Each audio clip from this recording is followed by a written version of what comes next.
Hey everyone, how you doing tonight? Hope you're outside today and or this evening. Enjoyed some of this beautiful summer-like weather we're having because we don't have a whole lot left. We all know that. We don't know what stuff is coming. Get out there, enjoy it when you can.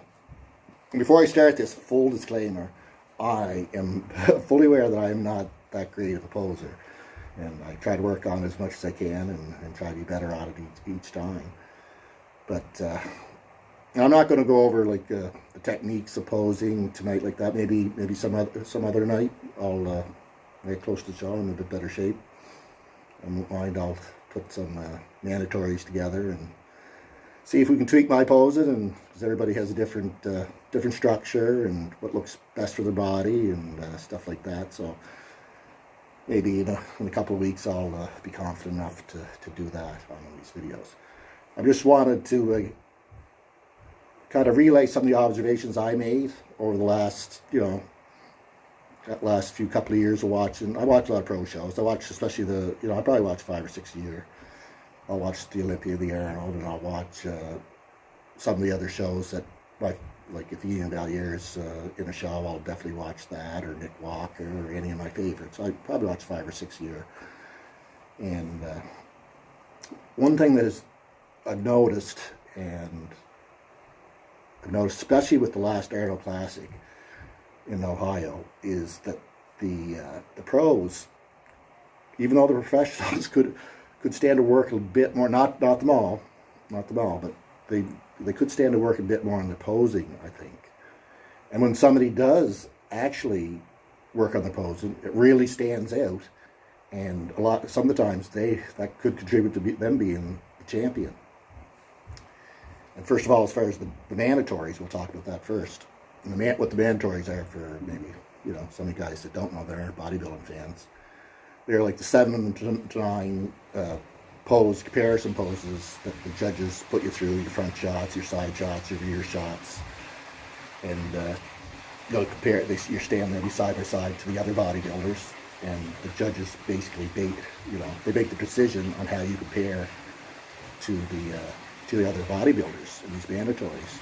And a lot of stuff, how you hold yourself in those shots, really make an impact.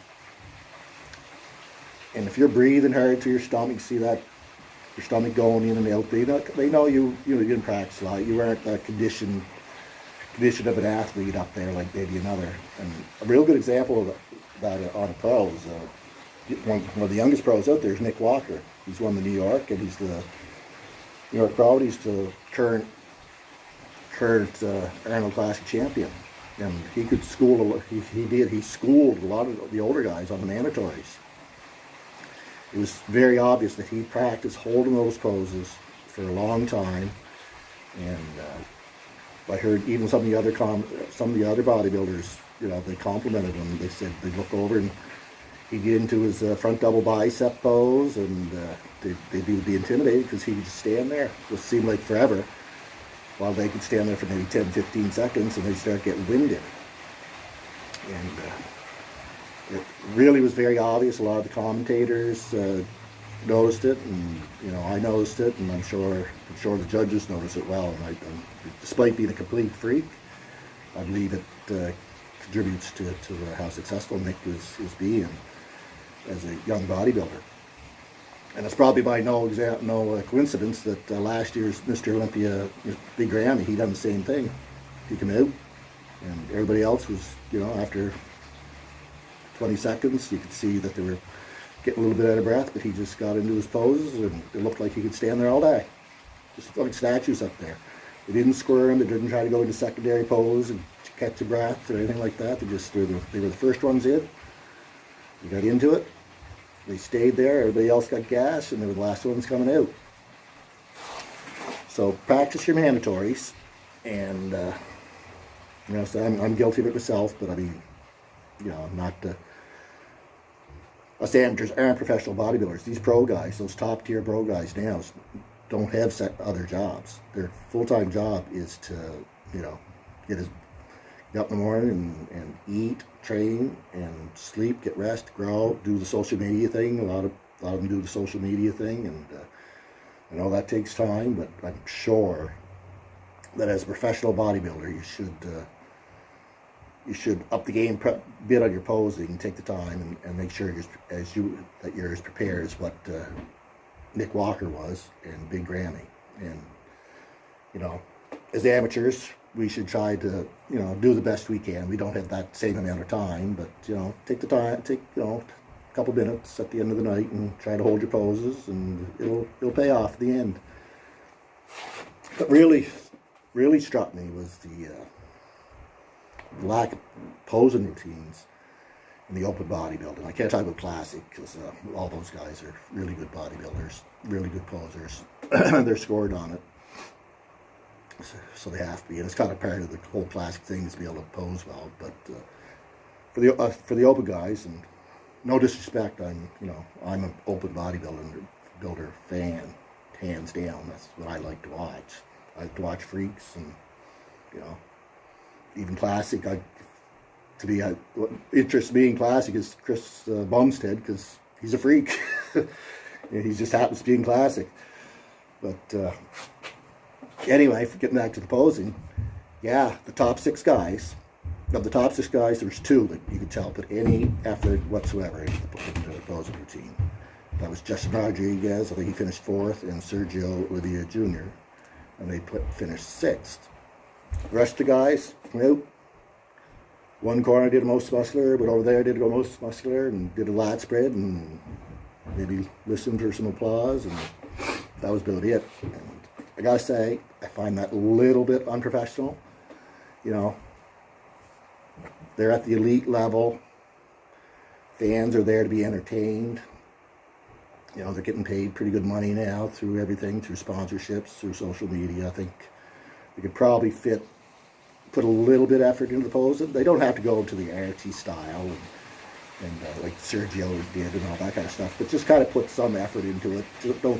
Don't try to change your personality. Like Ian Valliere said himself, he said he's a stoic guy, and he just wants to display what he's achieved, what he worked hard for all year, and his muscularity and his conditioning, and he doesn't really care too much about posing, but he should really try to think about the audience. I think I'm the same way. I'm not a great poser. I don't move that well, but I do want to do it for the people that come see me and entertain them as best I can.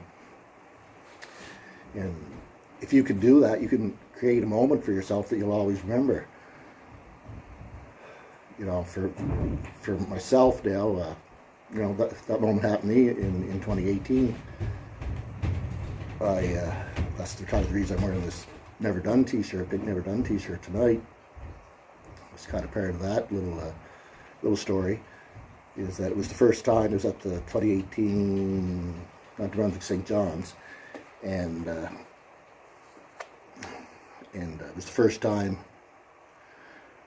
my boys had seen me. They were in the audience, and Tammy, and then my mother had come down, and she brought, she's got a big family. She's got there were 7 girls, 5 boys, and most all her sisters came down, and so there was just, over to the right, I can remember yet, there was just a sea of these pink t-shirts, and when I come out on stage, no disrespect to the judges, but the posing routine was for me and them, and what this pink Never Done t-shirt means to all of us. And still kind of, I'll always have that moment. I remember that yet, and it's kind of little. Some of my best pictures have come from that posing routine, because I was posing for them. It meant something, and I'll always remember that. Eventually the audience will forget it, but I never will. So take advantage of that 1 or 2 minutes that we have. That I've trained for 35 years already, and I've probably been on stage an hour over a dozen shows. So take the opportunity, make the most of that moment, and pick some people out of the audience that mean something to you, and pose for them. The mandatories are for the judges. The posing routine is for you and the people that came to see you. If you want to see a really good posing routine, check my Facebook profile page or go YouTube Samson Dowda's posing routine tribute posing routine to John Meadows.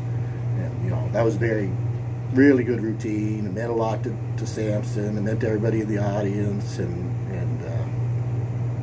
it was really something to watch. And that's why I like the open bodybuilding and classic that some of the other fitness divisions don't have. We have that time to kind of express yourselves a little bit. You don't have to be you don't have to change your personality. I'm not going to go up there and pose like Sergio Olivia Jr. or on the local front, Alex Bland or Dion or Jamie Peterson or something like that. But I make an attempt, and I'll try to make an even better attempt at the flex and do a better job, and pick my family out in there and have my moment on stage. Despite the placing, it won't matter. So anyway, that's kind of what I meant. There's no disrespect. There's a lot of great posers in the pros too. It's just I kind of noticed over that show, especially the Arnold. I'm hoping for a little bit better at the Olympia coming up. That a lot of the guys didn't put much effort in that posing routine. I know they don't get scored on it, but they're professionals. It's like a professional baseball player, maybe not practicing, just wanting to practice hitting and not catching the ball. Should work on every part of being professional. It's only a few minutes, and entertain that crowd and entertain yourself. Anyway, that's my little 2 bits on posing, and hope you enjoyed the video. Hope you liked the message, and if you did or didn't, you can comment, let me know, subscribe to the channel and all that fancy stuff. Anyway, have a good evening. Hopefully it's a nice day tomorrow. We get out there and enjoy the sun, and remember, it's 5.5 weeks. Lex Lewis. I'm going to register tomorrow. I booked my hotel room to get rigged up. I'm not letting anything, these outside negative stuff. I'm going forward. The show's going to go on, and that's the way I roll. You have to tell it, let's go, let's do it. Everything will work out. Okay, we'll catch you later.